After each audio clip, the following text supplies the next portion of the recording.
Welcome back, everybody. It's good to be with you this morning. Merry Christmas, Happy New Year, all the holiday greetings to you. I hope you had a great time with family or friends or whoever you spent the holidays with. There's quite a few of you here this morning. So to me, that says either things went really good, you had a great time, or things went really bad and you need to reconnect with the Lord to get rid of all the holiday letdown. Sometimes feels that way, like we build up to these huge events, these huge markers in our life. We get to them, and then we get through them, barely surviving, and we just kind of wonder, well, what now? What's next? Now that we've made it through Christmas, what's next? We know that Easter's coming, but that's still months away. Most of us probably still haven't made Easter plans. So what do we do now? What do we do in the meantime? After the letdown, after our toys break, I'm still cleaning up wrapping paper. I don't know where it's coming from.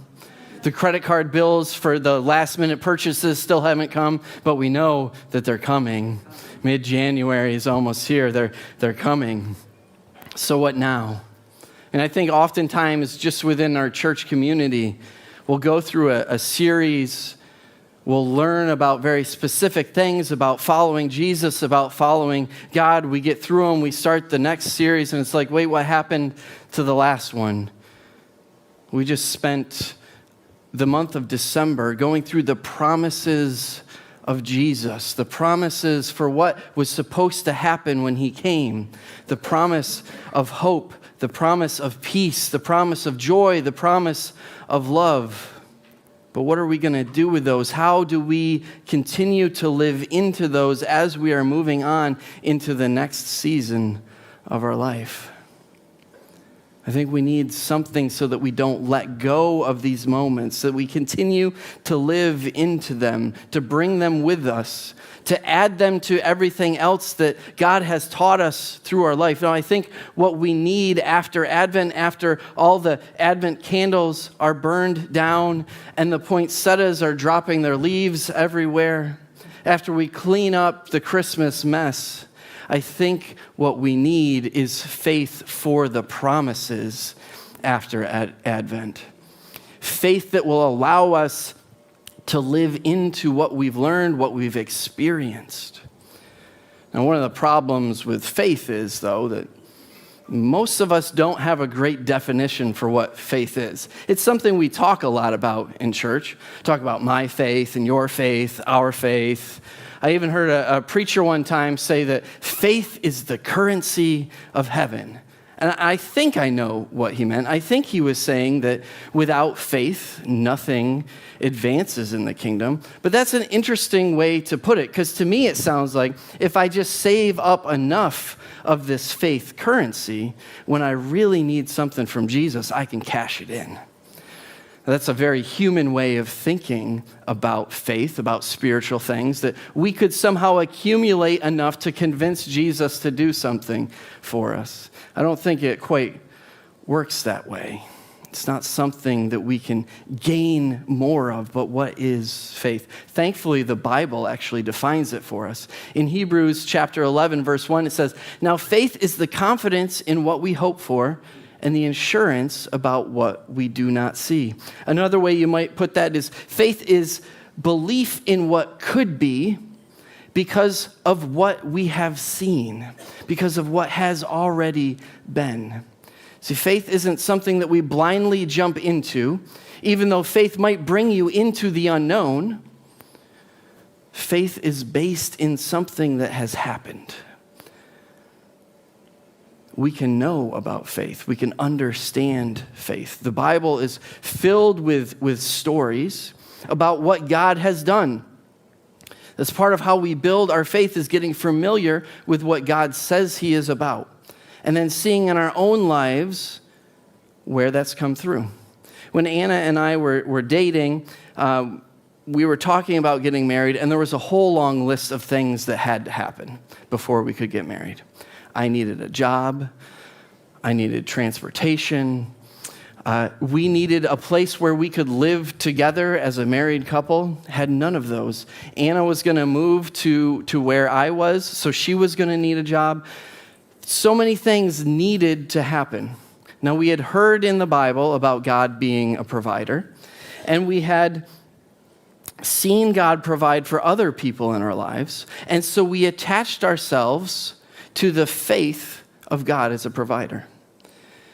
And for a month, we called each other every single night and we prayed through the list. God, this is what needs to happen. If you have this future that we think you have for us, we need you to do some things.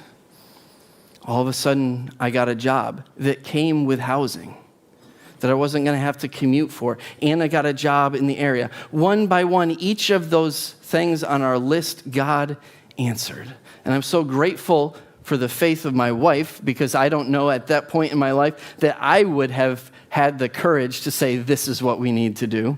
But because I loved her and wanted her to keep me around, I thought it was a great idea, only to find out that God was faithful to us.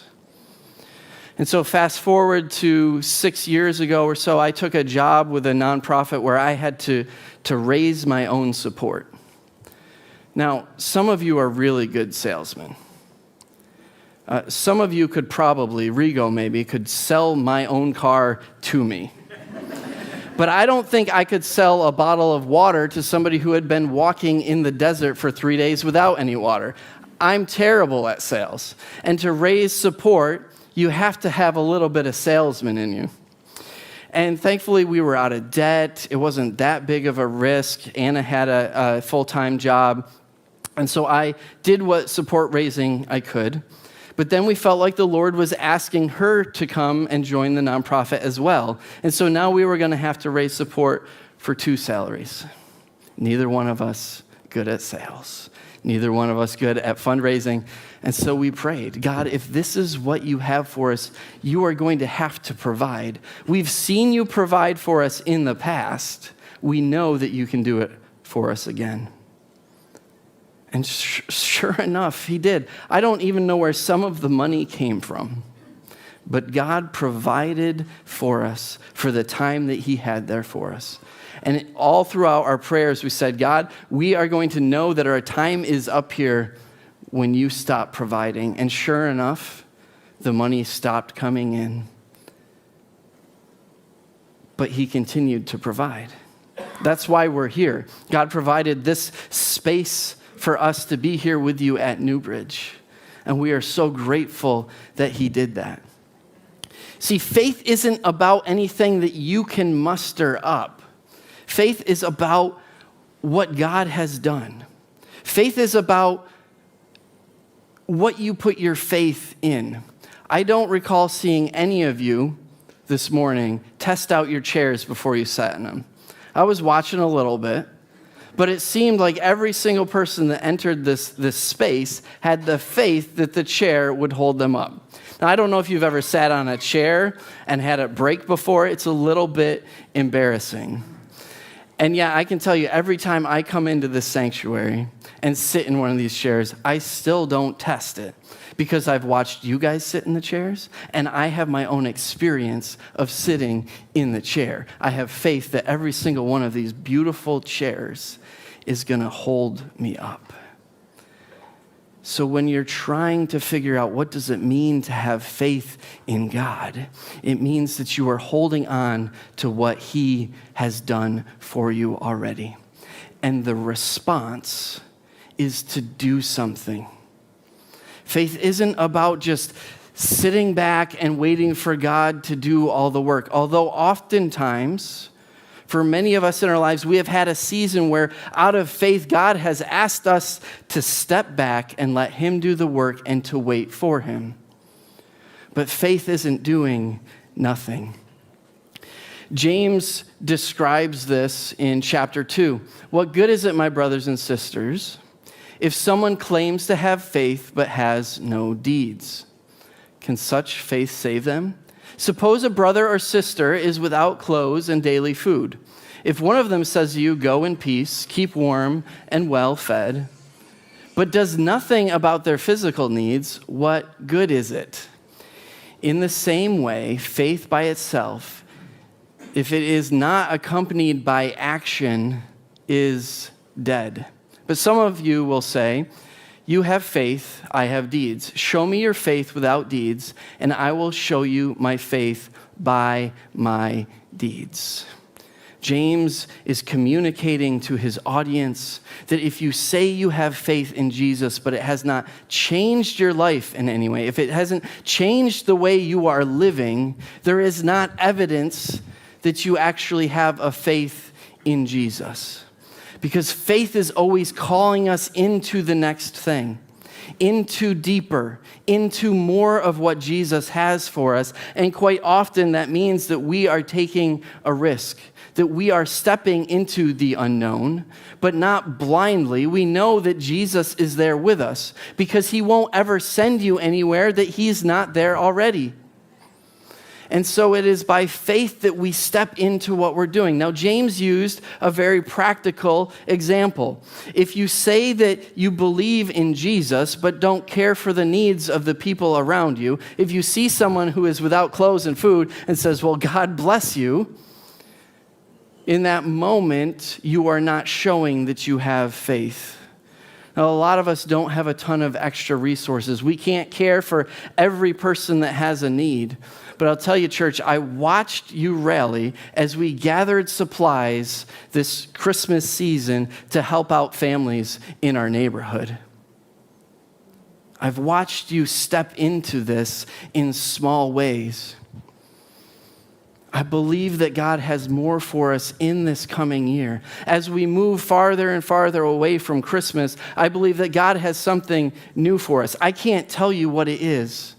As I was filling out my thank you and Christmas cards for all of our small group leaders and church leaders this Christmas, I just kept finding myself saying, I can't wait to see what God does in your life.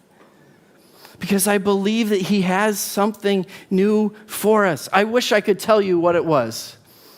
I wish I could say with certainty, this is the direction that we're going. This is what God has for us. But I don't see it. I didn't feel it though.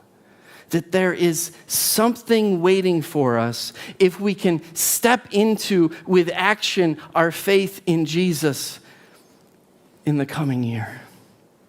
I believe that he has something new for us. Something that we probably can't imagine. I think of last year as we started our ESL program. That was an act of faith. We saw a need in our community, and Pastor Becky brought it to us, and we ran with it. And out of that, more opportunities to serve have come, and I believe that even more will. In fact, when she first brought it to us, I said, I can't wait to see what else is going to come out of this. Because I don't think God ever ignores doing good and caring for people, especially when you're doing it out of your love and your faith for him. Now, Hebrews chapter 11 has this long list of people that by faith did all sorts of things. If you haven't read it recently, I would encourage you to do so. But there's all sorts of other people in the Bible that stepped out in faith that aren't recorded in there. One of them is in the book of 1 Samuel. And if you haven't read 1st and 2nd Samuel recently, I would encourage you to do that as well. You're going to love it. There's murder, there's backstabbing, betrayal. If it was a movie, it would be rated R. There's some racy stuff in there.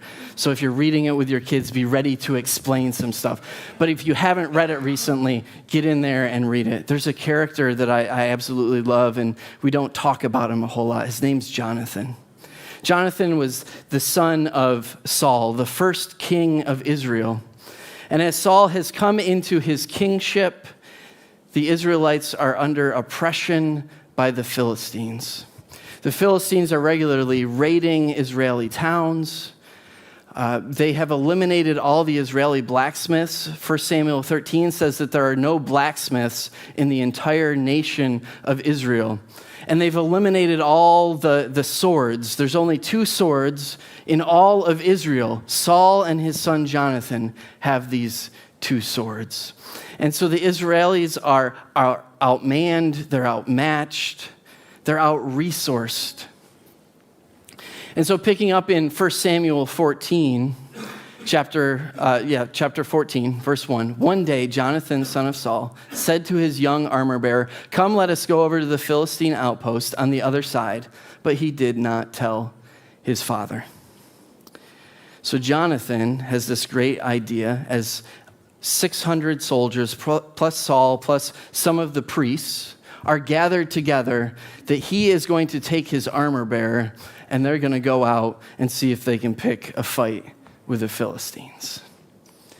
Now, the first thing I see as Jonathan is choosing to take action, he believes that God has more for his people than to live under oppression. And so he decides that he's going to do something about it. But this is the prince. He's next in line to take over as leader of the Israelites. There's probably only one more grander prize for the Philistines than Jonathan. That would be his father Saul. So he is top of the list in people to kill if you're a Philistine. If you want to devastate the Israelites, let's take Jonathan out. And yet he is willing to risk his heritage. He's willing to risk his pedigree to go out and see what God is doing, if God is going to do something. He's also risking his resources. Now, two swords against thousands isn't that much different than one sword against thousands, but I guarantee you that the symbolism of the sword that Jonathan has would have been a really big deal. It probably would have felt like just as big of loss as Jonathan himself to have this set of armor that he has, the prince killed. But Jonathan is willing to step into using his resources to see what God is going to do because he has faith in God.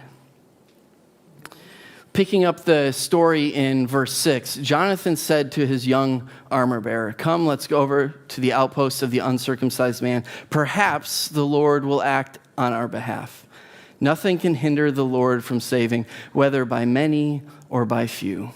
"Do all that you have in mind," his armor-bearer said. "Go ahead, I am with you, heart and soul." Faith doesn't act alone. Faith brings someone with it. Very, very rarely, if God is asking you to step out in faith with him, will he send you by yourself. Sometimes maybe.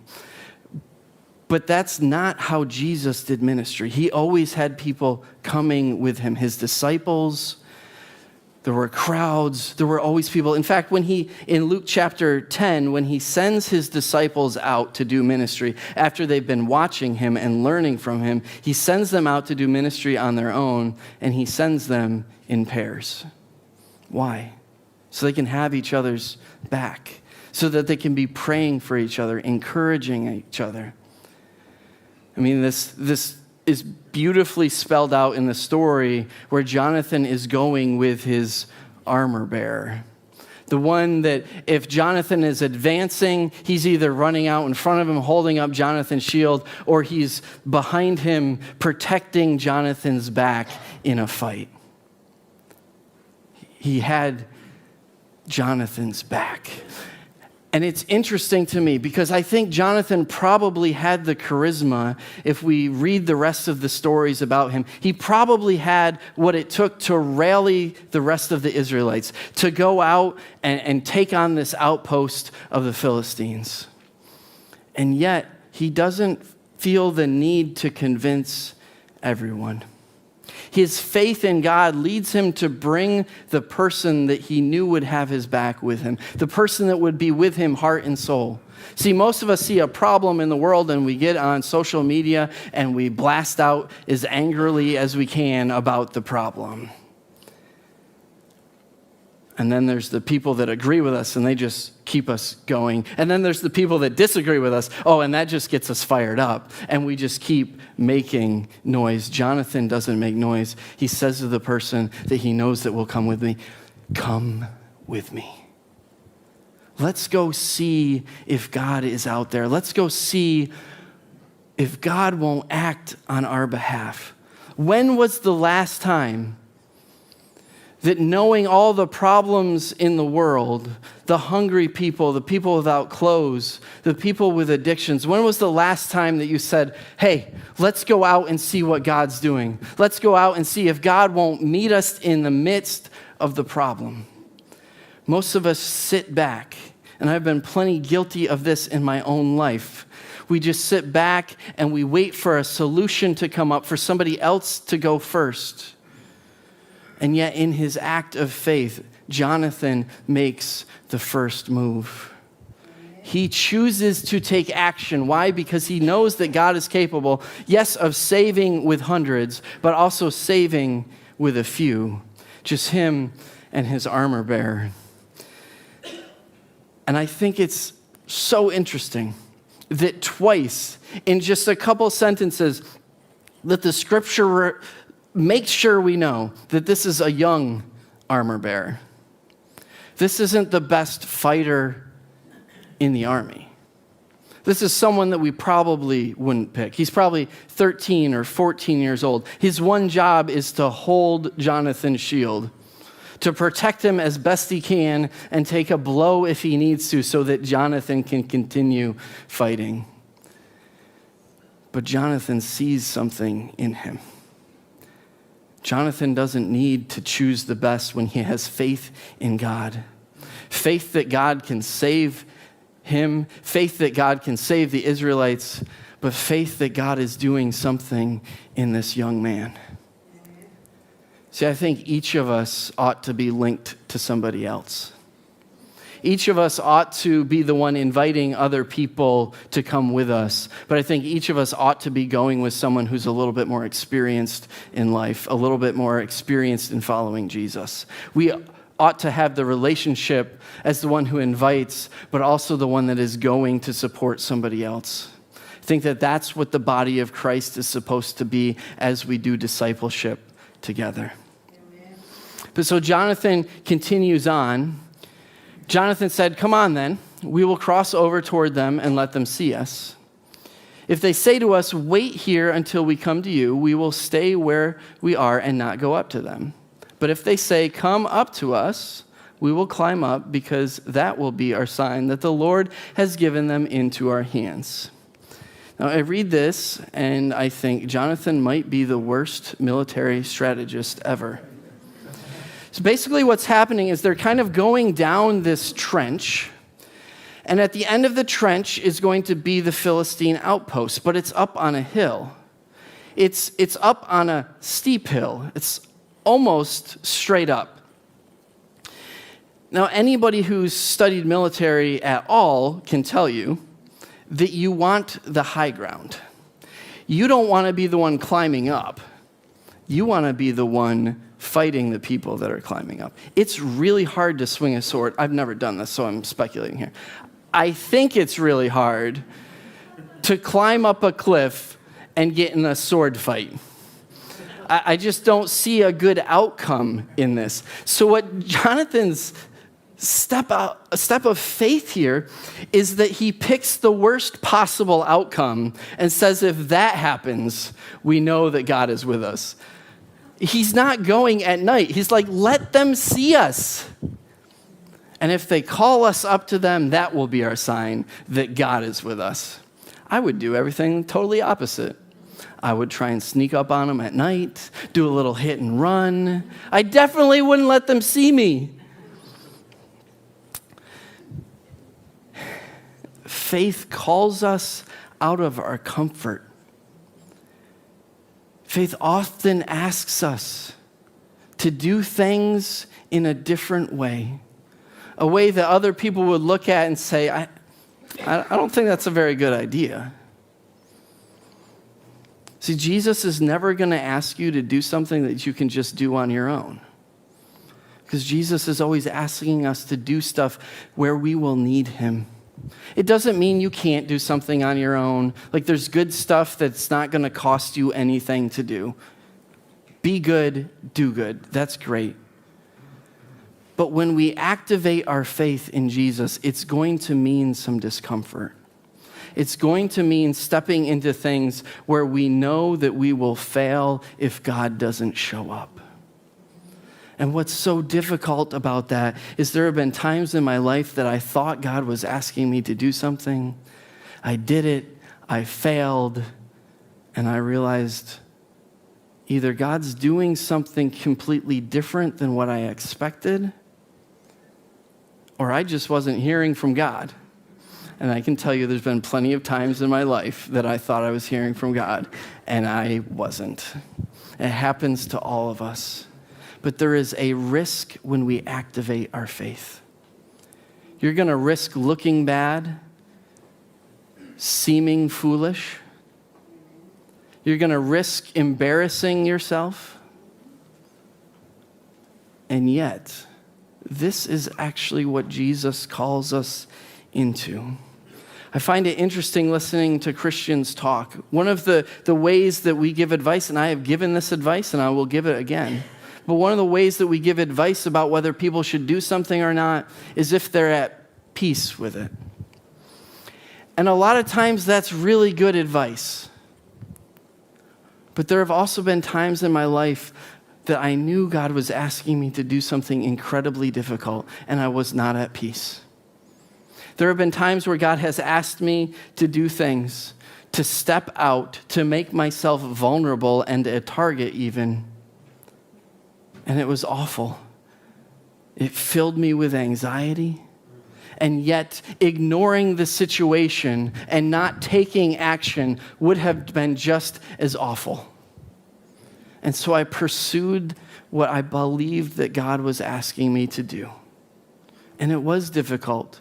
And it took years to work through some of the pain. Sometimes God asks us to step into a place to reconcile with somebody else.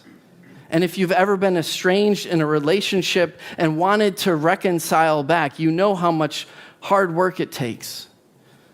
And it can feel like things are going great, and then it can feel like they're falling apart.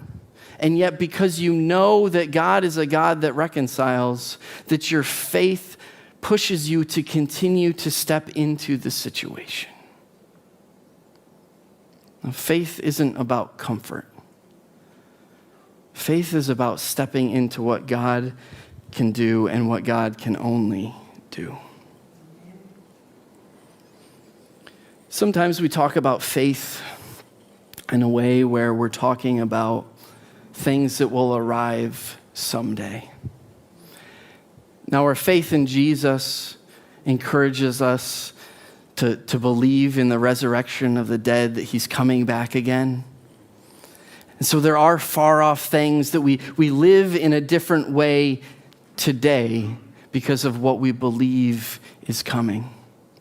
But I think a lot of times because some of these ideas within our Christian faith seem so far away, I think sometimes we miss the moments that we're in right now.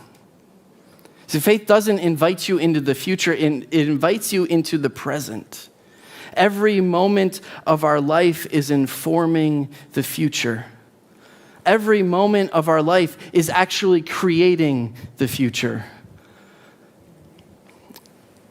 Now, I absolutely believe in the full sovereignty of God, that he is in control, that nothing happens without him allowing it to.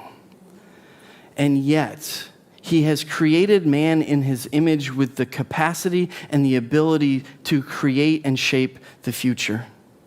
As the Israelites were entering into the promised land, book of Deuteronomy chapter 13, God says to them, "Today I place before you life and death, blessings and curses. Therefore, choose life that you and your children might live." You don't say that to someone if you think they have no capacity to change things. You all have been the recipients of someone yelling at you with no justification, of being insulted. You know what that does to you. Quite often we turn around and we pass that on to the next person we encounter. That's curses. That's death. But you've also, I hope, been the recipient of some encouragement. And you know what that can do to you, how it builds you up, how it propels you into something new, something better. That's blessings. That's life. Pastor Timmy and the worship team can come forward. Where is God asking you today? Not tomorrow, not in the new year. Where is God asking you today to step into your faith, to trust that he has more? For some of you, it's going to look like picking your Bible back up. Because as you've read it, you have not felt close to God.